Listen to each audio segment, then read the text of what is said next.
Okay, sorry about that. Alright, welcome back here. This is another big orange biology, your boy Mr. Jennings and all that junk. Okay, so here's the deal. As we last left off, we were talking about innate immunity. Now we're going to talk about adaptive immunity. Now, adaptive immunity is specific to vertebrates. So we're getting more complex organisms. And these are responses that are specific in nature. They respond to specific pathogens and specific threats. And usually it's based on history of introduction to those pathogens. So let's keep those in mind. All right. As we last left off here, we were talking about that. Oh, come on. You accidentally click a couple things and everything's... Yeah, the problem with using Prezis, they're a little bit slower.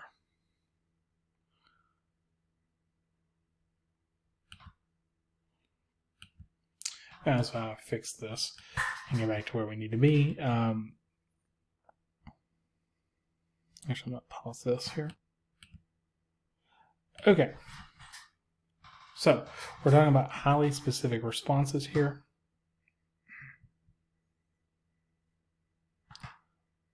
Okay, there we go. So, adaptive immunity are highly specific in how they respond. Adaptive immunity is responsible for the responsibility of the leukocytes. So, last time we talked about their stem cells found in your bone marrow. They'll differentiate into your lymphoids or myeloids. Myeloids become the blood cells and what's known as your innate immune system, your internal innate. Lymphoids become your B and T cells, also collectively known as the lymphocytes or the lymphatic cells. Now, there are two main types of lymphocytes, B cells and T cells. Mature B cells and T cells, well, it kind of depends where they mature. B cells mature in the bone marrow, and they're responsible for what we call humoral or antibody response. And T cells are in the thymus gland, hence the term T cells. They're responsible for the cell-mediated response. It's a little bit of a lag now. Okay. So, here's how it works. Antigen after first exposure. Now, antigen is usually the signal sent out by the pathogen. So, both humoral and cell-mediated immune responses rely on the action of helper T cells to begin the process. So, antigen exposure is going to be engulfed by the antigen-presenting cell. This typically could be a phagocyte or whatever.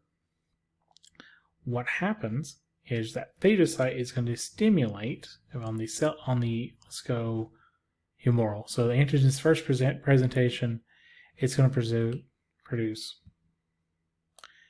a B cell. There we go. And the B cell is going to then elicit plasma cells, which are going to secrete antibodies and defend against extracellular pathogens. They're going to give rise to them. Now, after those phagocytes eat the cell, they're going to have two different responses. One, it's going to promote helper T cells, which help amplify the signal and help promote more B and cytotoxic T cells. The phagocyte will also promote cytotoxic T cells as well, but it helps amplify the signal. It's a positive feedback loop here.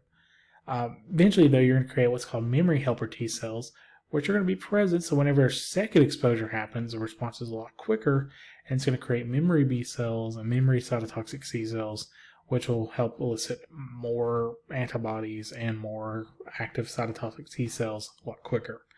So typically, whenever you're first exposed to a new pathogen, your immune response is slower and weaker, but your second exposure, usually either you don't get sick at all, or you have a much quicker response, so your body knows how to handle it. You may be hearing on certain treatments. One of the things they're proposing is for the new coronavirus going around, and again, just to demonetize. Either way, for the new coronavirus going around, one of the current things they're looking at is taking plasma from recovered patients who have these antibodies and using convalescent treatments, basically mixing, because plasma is pretty universal, mixing it with plasma for at least of healthcare providers, providing them a temporary immune response. It's not a full-on guarantee for infinite, but it provides a temporary barrier, at least like 2 weeks, where the doctors and nurses don't have to worry about getting infected. And also that allows to slow the spread. So it's actually one of the common techniques. It's a very ancient technique. One of the things we're looking at for helping treat the current coronavirus outbreak, at least for healthcare professionals. Now, let's talk about B-mediated, this is your moral responses. We're talking about B cells here. Sorry, but zoom down a little quicker. I thought would. All right, so B cell, this is a B cell mediated response. Remember, B cells are developed in the bone marrow. These will result in the production of antibodies, and they're going to be specific to molecules on a particular pathogen. These are known as antigens. Essentially what happens is antigen-presenting cell, typically a phagocyte, is going to present the pathogen and the antigen fragments. Basically takes the pathogen, breaks it up, presents the little pieces to the helper T cell, and it's also presents some accessory proteins, etc. And that helper T cell is going to then present it to a B cell. The B cells then are going to make either helper memory B cells, which are going to allow it to respond quicker as they now have the receptors, and plasma cells, which are going to then secrete the immune response, secrete the antibodies to the immune response. Antibodies are typically proteins. So again, just to recap here, phagocytes will present themselves to helper Ts. Helper Ts will activate the specific B cells. The B cells will differentiate into two populations, the antibodies and memory cells that remain viable and circulating in the lymphatic system in case of every pathogen is going to elicit a dedicated memory. And sometimes these memory cells don't last as long, and as such, you've got to kind of worry about how active they are. So getting an immune response and keeping their immune response, one of the main concerns is how long does the immune response stick around. Ooh.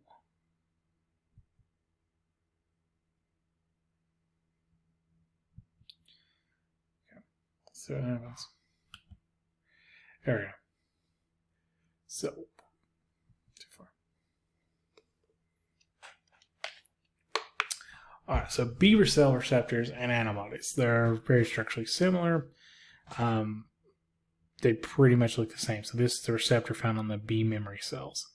They consist of two heavy chains and two light chains of proteins, and both chains have a constant region and a variable region. Constant region, see here, yeah. These regions are pretty much consistent. They never change. They're kind of like the base building block here. The variable region is going to be specific to the antigen, so they're going to be specifically contoured and conformed to fit a specific antigen. My face is blocking that. Now, the structure of antibody genes consists of multiple exons that are randomly combined as B cells differentiate. So one gene can produce millions of different antibody protein variations. So DNA has an unidentified B cell bunch of introns. So you have alternative gene splicing will take place, and you're going to get different antigen responses. So when a specific antigen is presented to an undifferentiated B cell, so these are B cells that have not changed. They're still very basic. The undifferentiated B cell, they begin producing different antigen receptors. Each B cell that is produced is screened against the antigen. Only B cells that are receptive are allowed to divide. This is called clonal selection. Basically, you're going to constantly make a bunch of these little B cells, but only the B cells that react to the antigen are allowed to continue to live. The other ones are typically destroyed. There's a reason for that. I'm not going to show you that video because it doesn't really work. Okay, so once a B cell has an antigen receptor specific to the antigen produced, it founds a population of plasma cells which will secrete the plasma antibodies. And that's what we see here. So there's opsonization. There's three different pathogen effects. Opsonization, the pathogen is going to be tagged by the antibody for phagocytosis. Basically, phagocytes, the innate response is going to take care of it. Neutralization basically prevents the pathogen from infecting more cells. It's kind of a quarantine. And more demonetization. And complement activation. Basically, it's going to signal complement systems form pores in the pathogen's membranes, which will trigger a lysis. Basically, it's going to rip open the pathogen, especially if it's a bacteria or fungus, allowing the lysis to take place. Pretty cool. So that's how antibodies work. Now, after the initial exposure, known as the primary response to a particular antigen, memory cells will stay in the body for subsequent exposures to the same antigen. So, primary immune response to antigen A produces antibodies to A. Secondary immune response to antigen A produces antibodies to A, and primary immune response to antigen B produces antibodies B. Basically, after being exposed to the antigen, after the primary exposure, the body produces a whole lot more antibodies quickly to take out that pathogen. And you can see here, this is a double infection. Antibodies B still produces pretty low levels. But antibodies A, after the first exposure, is pretty quick. All right, let's talk about cell-mediated. These are T cell responses. Now, T cells are developed in the thymus. Now, this results in the activation of particular T cells that recognize specific antigens. T cell receptors and activity here. Phagocytes will present antigens to helper T cells. Now, helper T cells will activate specific T cells. The activated T cells differentiate into two populations: cytotoxic T cells that will find the cells that express a particular antigen and trigger their death, and memory cells, which will remain viable, circulating throughout the lymphatic system for future exposures. So basically, they're going to target the cells that are infected. They're very similar to the receptors are very similar to B cell receptors, how they're formed. There we go. In order to respond to a particular antigen, T cells must interact with a cell that is presenting antigen complex with its MHC, or major histocompatibility complex. This is known as antigen presentation. The MHC antigen complex is expressed in all phagocytes and cells infected by a particular pathogen in many cancer cells. So, if a cell has a pathogen, it's going to present the antigen, and cancer cells as well. So let's talk about how cytotoxic T cells work. Cytotoxic T cells will insert a perforin that is going to go into the membrane. That's going to go into the membrane, and it's going to express the antigen complex, trigger cell death by lysis or apoptosis. So the cell either triggers death by lysis, like it's going to send the chemical signals, hey, lysis, or it's going to, rupture the cell itself or the lysis itself.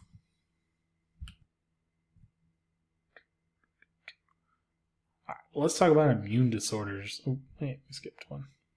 I believe.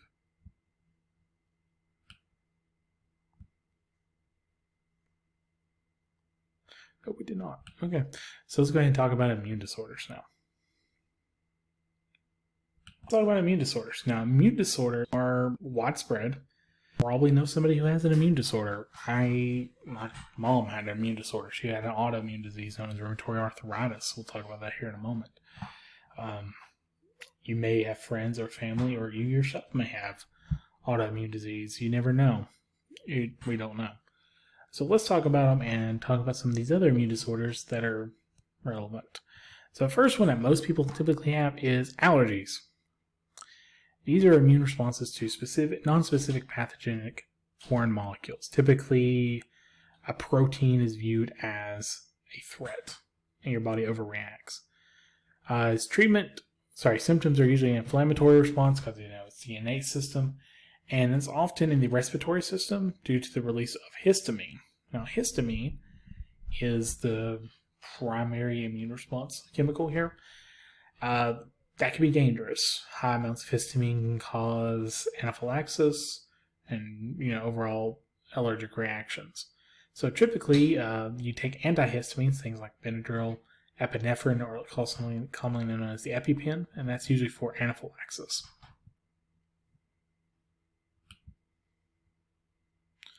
Autoimmune diseases. So this is one that my mom had. Actually, here's what we see in rheumatoid arthritis. So autoimmune diseases in response to populations of your own body cells. The symptoms vary because there's dozens of hundreds of autoimmune diseases out there. It essentially comes down to like this. Your body has several receptors and on top of its cells that basically send out signals to immune cells going, hey, We're a part of the body. We're good here. And that usually works. Your body secretes various signals to your immune cells. Go, okay, you're good. Well, immune cells don't listen to that signal, and they'll think any cell is a pathogen, and they're going to elicit the immune response, inflammatory or worse.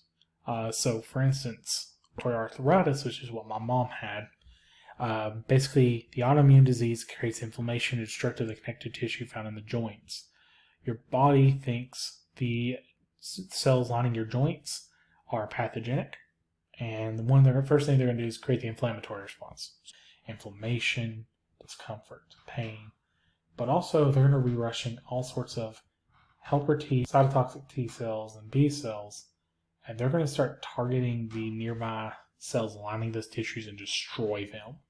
It's a degenerative disease, and the reason it's also contained problem is it's an autoimmune disease, so your body is consistently spending its immune response on non-threatening cells in your body, making you more prone to getting sick. So, for instance, my mom, when she had rheumatoid arthritis, that she dealt with all her life, she was consistently sick, and she was always sick. As much as ever, she was pretty much sick since I was like 5. She was hospitalized several times. She endured cancer. I know you're seeing the term. She endured cancer, thyroid cancer, and it eventually spread through our body. And part of the problem was her cells never really could treat the cancer properly because it was busy doing other things. So one of the common treatments for autoimmune diseases is to put immunosuppressant drugs. So your body is not already having trouble fighting infections, and the drugs they usually use to treat those the autoimmune disease makes you more prone to infections. So it's really concerning for autoimmune disease people with autoimmune diseases. It was very concerning for my mom, especially. I remember one time she was on chemo. One of the common things that you have to do sometimes is, for really severe autoimmune diseases, you'll be put on chemotherapy. Light chemo, not full-on cancerous chemo, but she was put on chemo for her rheumatoid arthritis, and it created a massive infection. Really scary. She was in the hospital for about a week or two. That was like several years, not that long ago, several years ago now. She spent a good couple weeks, to almost probably a month when I was in kindergarten in the hospital with really bad pneumonia. It's really concerning. So definitely be careful if you know somebody with autoimmune diseases, because they are typically more prone to getting infections. So if you have a cold or the flu, try to avoid them because they really are prone to getting sick. Sorry. All right, let's talk about AIDS. Now, AIDS is created by the HIV virus. HIV virus infects the helper T cells. Basically, the helper T cells is supposed to, signal the B cells and the regular cytotoxic T cells to destroy pathogens. The problem with HIV, it decreases the helper T cell population, and it creates a lack of immune response. Basically, everything's allowed through. HIV doesn't kill you. The other viruses and bacteria do. So lack of immune response to opportunistic infections. So things that normally your body would fight off just don't. So its treatment now is antiviral drug therapies, palliative care for any kind of complications. HIV does not equal AIDS. AIDS is autoimmune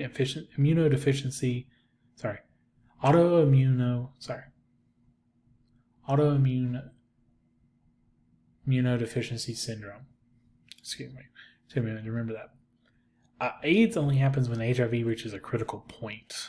Typically, though, nowadays, if you know you're HIV positive really early, you can actually fight that using antiviral drug therapies. Really hard therapies, it's lifelong. We have no cure for HIV. Well, sustainable cure. There's promising therapies, but they're very intensive. but it's a really dangerous infection. You can have it for many years, and I know you have it, and you can spread it relatively easy-ish. But yeah, they're just really prone to it, and you can see here on the concentration. So relative anti-HIV antibody concentration will stay consistent. However, helper T cells will decrease over that time, and HIV concentrations will increase. Even though the antibodies are there, they're just not doing it. They're only slowing it down. Eventually, the helper Ts get to the point where they're non-existent. And without helper Ts, the immune response system is just flawed. It's entirely reliant on it. Now, what do we do about viruses that are problems? We vaccinate. Vaccines are a way to expose your body to your immune system to antigens without exposing the body to a functional pathogen. First discovered by Edward Jenner for smallpox, arguably the single most important advancement in human health ever. Vaccinations are challenging. They take a long time to develop to make sure they're safe, as we're all learning right now. But basically, the idea is pretty simple. If your body can develop immune responses to exposure, how can I guarantee a mild exposure that won't get you sick, but give you an immune response? That's where vaccinations come in. You critically hamper the virus to where the virus can't do anything. And when your body is exposed to it, your body gets exposed to the vaccine, the weakened virus. Hey, it's already got the immune response. It was able to beat the virus back pretty quickly. No real infections. And now, whenever you get exposed to it, it goes pretty quick. However, vaccines are not perfect. That's one reason you have to get a flu vaccine every year. See, things like viruses mutate. They're not living, but they are subject to natural selection. They're parasitic DNA and RNA, typically. They have this weird desire to self-propagate, and they need new cells to do it. So there's usually selective pressure for mutations to occur that allows it to propagate successfully. So let's say you get exposed, expose a new, this is parasites, so this must be malaria. So you expose, the antibodies to one variant appear.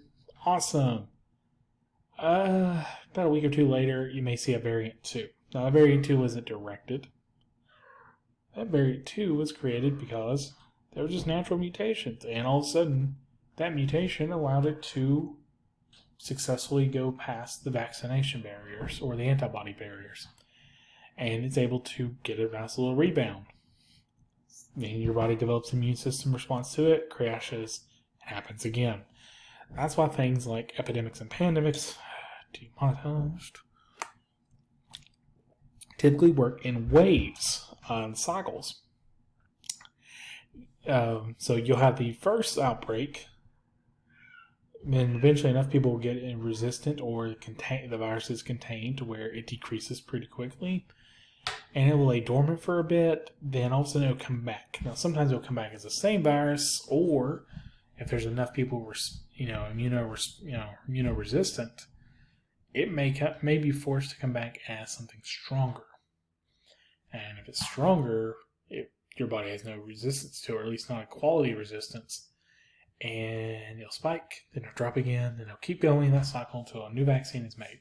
Now, once a vaccine is made, you can modify it. That's what we do with the flu vaccine. The problem with the flu vaccine is it takes forever because we use eggs.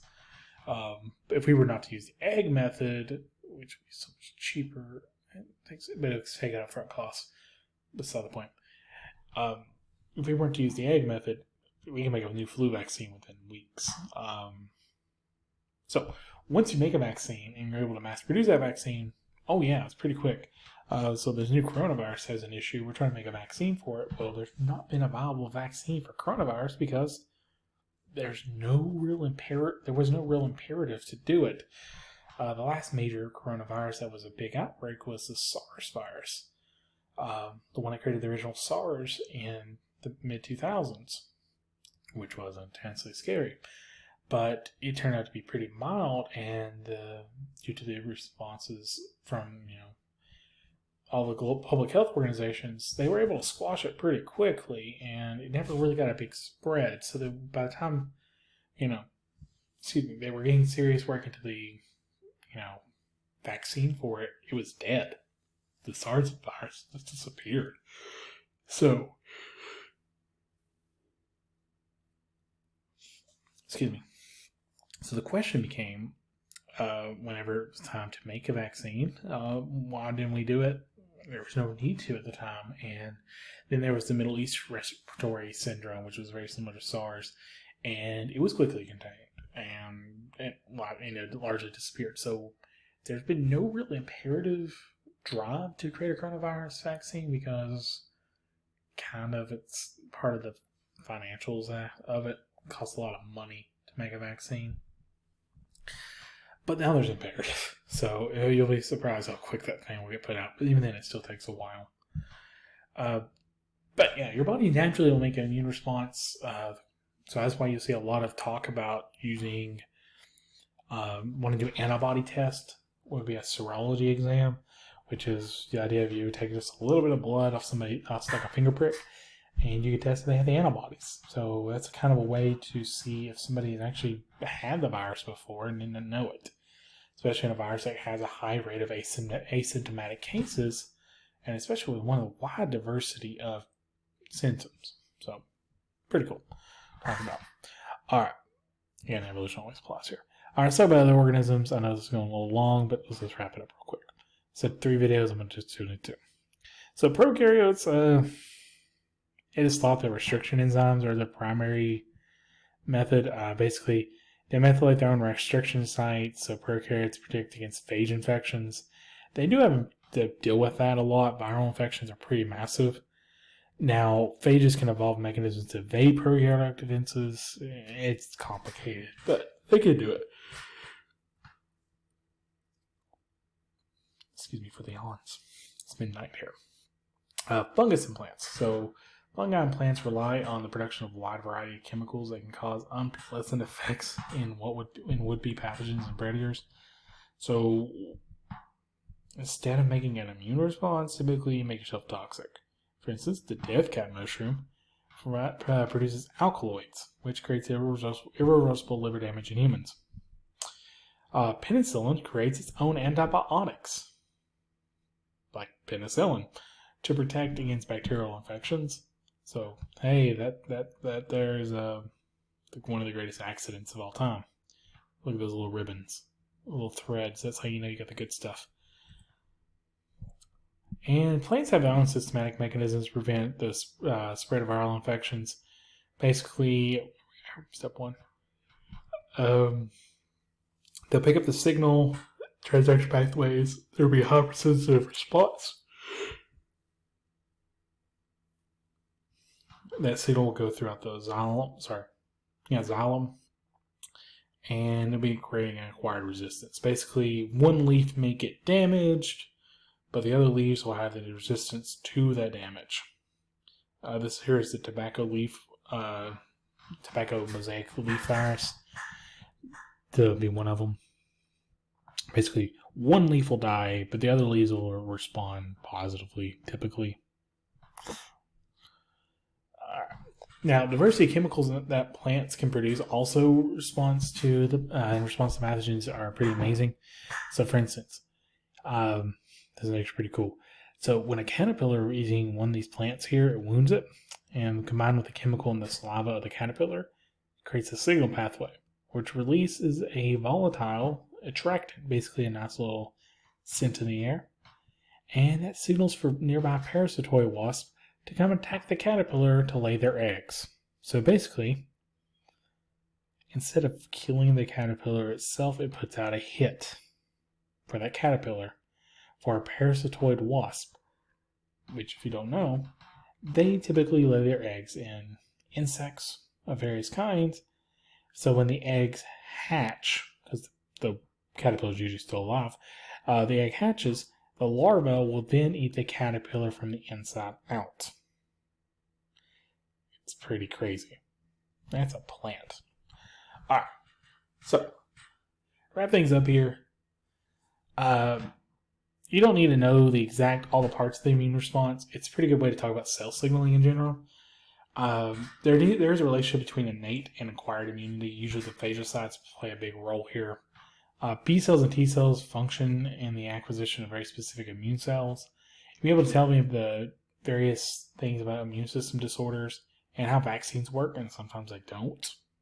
And you should be able to explain why animals are the only organisms with an extensive immune system. So keep that in mind. Why are animals the only ones with extensive immune systems? And also think about how other life forms on the planet deal with immunity. Alright, that concludes everything. Let's kind of put myself up here on big picture. Alright, so again, thank you for watching. I know this was a little bit long. Hey, but it's like a regular lecture class, like 30 minutes. I say this every video. I do miss you all. Hope you're keeping well. Stay home. Stay safe. Watch Netflix. Come on. Tiger King's great. Get on that. But yeah, back to this. So hopefully you learned a little bit about the immune system today, or these last couple videos. It's a very interesting process that your body makes, and I think is well worth knowing, even though it's not directly going to be on the exam. In years past, you have FRQ questions and stuff. Now it's on the exam, and I don't even know what the exam's going to look like. 100%, we got an idea. Probably by April, or first week of April, we're supposed to know more. So I'll let you know when I know. But yeah, thank you for watching. It's been your boy, Mr. Jennings.